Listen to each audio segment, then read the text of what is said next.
thought that was a great game. I thought we didn't play great. I don't think it's possible to play great as hard as K-State plays, and I don't think they played great. Probably because we play hard, and it was two competitive teams getting after it, which are the most fun games to watch and be a part of. You know, they made some plays, and we certainly made some plays, and we putted around there late, and then of course made a lot of good individual plays late in the game. You know, with Sharon's being the biggest.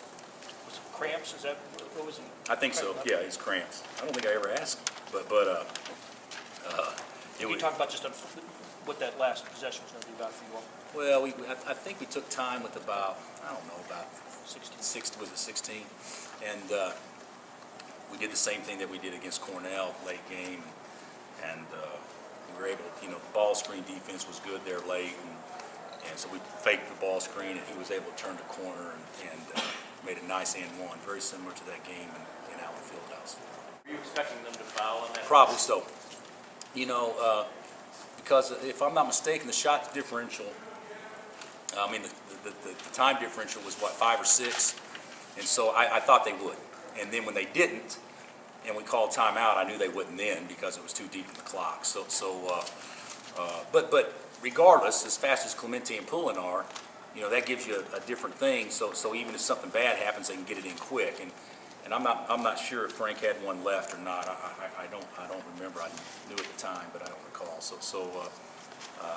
Probably a little bit surprised, but not that it was a poor strategy. Just because, you know, the natural instinct is when you're down one with a 5 or 6 second differential, you're probably going to go foul.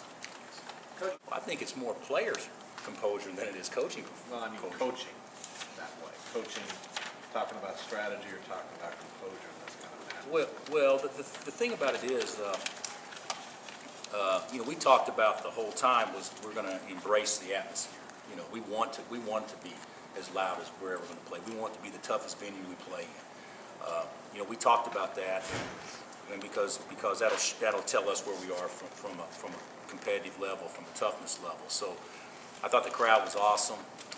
One thing I will say though, from my vantage point, you know, we're pretty spoiled because we play in some good atmospheres, and if we don't play in good atmospheres and even our home atmosphere in big games, you know, because there's pressure and there's so much energy in the building, which is comparable to this, you know, I think that also helps prepare you for games like this. So you know, I don't know if there's much coaching poise going on at all, you know, but certainly I thought there was some good player poise, especially when we needed it the most. Can you talk about Sharon and Jake, two Chicago guys, known each other most of their lives, just going at it for 40 plus overtime tonight? Well, I will say this, you know, they guarded each other a lot, and of course we played some triangle too, which gave Sharon a chance to rest a little bit. But Jacob Pullen's one of the most improved players in the country. I mean, he came here as a pretty recruited guy. I mean, he's one of the premier guards out there. So, you know, and I think he's really good. But both those kids have a lot of courage, and they've got what it takes. They're winners. You know, Sharon can play poorly, can play great or whatever, but regardless of the situation, he usually makes a positive play when he counts the most, and I think Jacob's the same type of player.